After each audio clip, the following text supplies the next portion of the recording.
What if I told you that all the effort that you put into chasing your dreams and your goals could be futile? That life may not be working for you because you're clutching it so tightly that you're blocking all of your blessings. The most powerful force in creating a life that you love isn't just action, it's also surrender.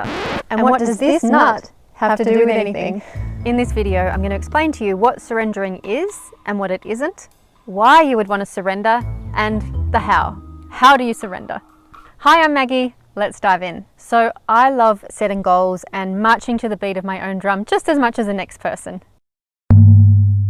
We hear so much about manifesting and creating and visualizing and mind maps and mind movies and vision boards. But have you ever gone after something and actually achieved the thing and then not felt quite as satisfied or fulfilled as you expected? So it was a bit anticlimactic. Or you haven't achieved the thing and you are positive that is the reason for your suffering. And if you could just achieve the thing, life would be sweet. Well, I have a new perspective for you today because I have experienced the power of surrendering and how life-changing it can be. Surrendering is about letting go, but it's not about giving up. It's about handing the reins over to life and trusting that what life has in store for us is the best for us. Not necessarily best for what the ego wants, the little I wants, but what's best for the soul. What does the soul want to experience? One of my favorite expressions is a good day for the soul is a bad day for the ego, and a good day for the ego is a bad day for the soul. A lot of people freak out at the idea of letting go because they think that they're going to spiral into laziness. So if you're still watching, well done. But by letting go, we're not giving up, we're trusting life's process. Okay, so you know that famous JFK quote? Ask not what your country can do for you. Ask what you can do for your country. Well, it's kind of a similar thing here with life. You know, we spend so much time asking, what do I want to do with my life? What am I passionate about? What should I be doing? But what if we flipped that question to what does life want to express through me? This shift changes everything. It moves you from what does my ego want to experience to what does my soul want to experience? What is the greater part of me, the higher self, if you will? What is it here to do and to express? And I think that life will use your natural abilities and gifts and talents to express through you, but we have to get out of the way just a little bit. Or a big bit. So, what do I actually mean by surrendering? It's not about giving up our dreams and our goals. It's about releasing the death grip, the white knuckling, the attachment that we have to our outcomes. It's kind of like saying, I'll do the work, I'll set the intention, I'll take action, but I'm not going to suffocate it with my desperation. It's about trusting the bigger picture. I like to say God's will instead of my will kind of thing. When we're clutching so tightly to the steering wheel, to what we want, we're creating energetic blocks. We're basically telling God or the universe or source or life, I don't trust you. It has to come out exactly this way, according to my plan, on my timeline, or else I'll be sad. We're taught that the path to success is having a 3 or a 5 or even a 10-year plan. And there's nothing wrong with planning, absolutely. But there does come a point when we reach the limit of the capacity of our ego to make stuff happen. And that's where surrender comes in. That is where the magic happens. Part of me has been afraid that if I'm not directing it, if I'm not in control of it, then where will I end up? And I'm beginning to realize that by partnering with life, I'm going to end up in a much better place than I could have created and imagined on my own. And this is key. Who I am becoming in the pursuit of what my soul wants, in the allowing and following the guidance of what my soul wants, is so much more amazing than who I am becoming in the process of pursuing what my ego wants. And I have a great example about that a little bit later. So this is what surrendering is not. This is fake surrendering. And you know this one, I know this one. It's the whole, I'm gonna set this thing free, and let it go in the hopes that it comes back. Please come back, please come back, please come back. Please be right, please come back. That's not surrendering, that's fake surrendering. And I am not saying this is easy by any stretch of the imagination. This is not easy. But I think as you begin to trust life more, it does get a little bit easier. No limits, no expectations. So you're going after the thing, and instead of being like, I need this to happen, it can be like, I actually don't know what will happen and where I'll be, but I'm just trusting the process.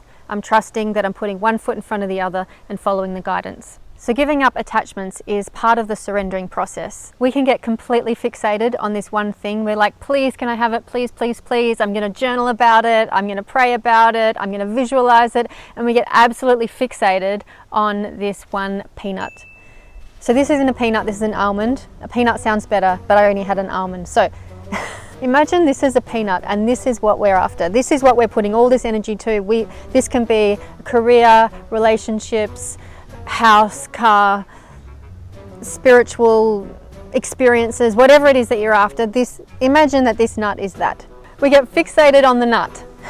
And there's all this other incredible stuff out there. There's all these other nuts out there that we just I'm not open to because we're so focused on this one nut. We just want this one nut. We're so limited in our lens that we don't even see what's possible. And life, God, the universe, source, is just trying to bless you with all this stuff, with all this experience and all this love, but we're just focused on the peanut. We're only open to the peanut, and my advice is eat the peanut. So what do we need to do? We need to go from goal setting to soul setting. Come on, that was pretty good. We need to check our motives and then go all in. I did a great video a few months ago about checking your motives before goal setting to save a bunch of time, and you're welcome to watch that here. This might seem wild, but the whole purpose of the goal can sometimes be not to achieve the goal. I talk about this a lot. It's the journey is the destination. It's who you become in the process. So my sister Cathy, I love her. She's an extraordinary woman. She is an entrepreneur and she's going after her goals, and she is a small business owner, and she created these amazing cards called connection cards. I'll link them in the description if you want to check them out. So she's full of life, going after all these things, and she's invested a lot of time, like a huge amount of time and money, into going after the things that she's trying to do. Like the connection cards is just one facet of all the things that she's doing. And she's done a whole bunch of Tony Robbins stuff, and she spent a ton of money. And for a little while there was some frustration that there's been so much time and money spent and she's not seeing any rewards. And this frustration and kind of fear, like, have I done the wrong thing? Is this have I just wasted all this time and money, pursuing something that's not going to happen? And then recently, because we talk all the time, because we love each other, we were talking and I said to her, recently the way she was talking about it had shifted. And I was like, what's happened with you? You seem really, she wasn't negative before, but there was this level of, I hope I haven't done the wrong thing. And she was like, I just realized that I'm already successful. I'm like, what do you mean? And she's like, it's who I'm becoming in this process. She has gotten out of her comfort zone on every level. She's joined all these different groups, these business groups, women in business groups. She's done all these different tasks that they set each week, really putting herself out there. I can't even tell you how much I so admire her, how brave she's been and courageous in putting herself out there, and the 4:30 a.m. starts and just the focus, and this has changed her. This has fundamentally changed her, how she shows up for herself, who she thinks she is. And you can absolutely see it. She is glimmering with life. So she's already won. She's already successful. Who she is becoming and has become in this process is it. That's it. And I'm pretty sure that if we went back, a couple of years to when this all began, and I said, in a couple of years' time, you wouldn't have seen any financial gain yet, and you wouldn't have seen it. It won't be what you think. She may not have even started, but I am positive she wouldn't trade that or change that for anything. It's so inspiring. And a kind of similar thing has happened for me with this YouTube channel. I don't know what I was really thinking when I started out on this process. I can't even actually remember the day when I got the idea I should do a YouTube channel. But there have been nudges. There have been nudges from God, from the universe, for quite a while to start this channel. And I really took my sweet time. It took well over 12 months to actually begin from when I had the idea. And it wasn't going away. And trust me, I am so busy. I've got so many interests. There's so many things I need to do and could be doing. that it doesn't really kind of make sense for me to spend all these hours on YouTube, but oh my goodness, it's amazing. I love YouTube so much, and it's given me so much more than I could have imagined. I actually got the success, my subscriber count grew much faster than I expected. I thought it would be 3 to 5 years before I got the kind of subscriber count that I have now, and it happened quite quickly. I never expected to get that traction, and I'm very, very grateful for that. But what else YouTube has done, it's highlighted all these things within me. It's highlighted all the things that need healing and they need love, and it's also highlighted strengths about me that I didn't realize. Before YouTube, I didn't consider myself a consistent person.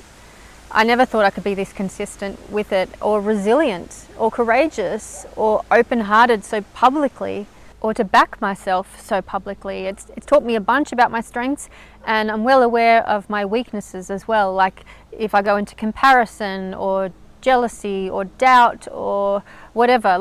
Whatever was already there, this experience has brought up to the surface for healing and growth and evolution, which is what my soul wants. It may not be what the little Maggie wants, but the soul is like, yay, growing. So I bet you're wondering, how do I know what my soul wants me to do? How do I know what life wants me to do? And you just have to ask, because you don't, maybe some people do, but I think generally you don't get words in your head like talking to you. You don't get that whole do this, go there. It's a feeling, it's a nudge, and it's soft. So you just got to ask the question, what would you have me do? How may I serve? What would you have me say? Where would you have me go? How can I be of service? Just keep asking those questions and spend some time in the receptive zone. So when we're transmitting, we're talking, or we're listening to an audio book, or we're reading, or we're watching television, this is when we're transmitting. And when we're receiving, when we're being receptive, that's in the silence, in the stillness. That's where we can hear. Going on walks, in the shower. We all know all the great ideas happen in the shower or on the walks. So we need to get still and be receptive, meditate, whatever you can do to still your mind. Even artwork, just allowing yourself to expand a bit and just soften. And that's where you'll get the knowing and the nudges. And don't be frustrated if it doesn't happen straight away. It will happen. The nudges that I had for YouTube, they weren't in the way that I would expect that you would get nudges from life or from the universe. It was just this, I just have to do this. And it may be like that for you, or maybe it's a much more clear knowing, but ask the question, how may I serve? What would you have me do? I always say, let thy will, not my will, be done for the highest good of all concerned. That way you're covering all bases, because we don't know, the little I doesn't know. So I don't claim to have it all figured out. I'm learning, and I'm sharing my learnings with you. I'm on the journey just like you are. It's progress over perfection is my mantra. I hope you got some value out of this video. My video on motives for goal setting is just here, and ethical manifestation here. See you in the next video.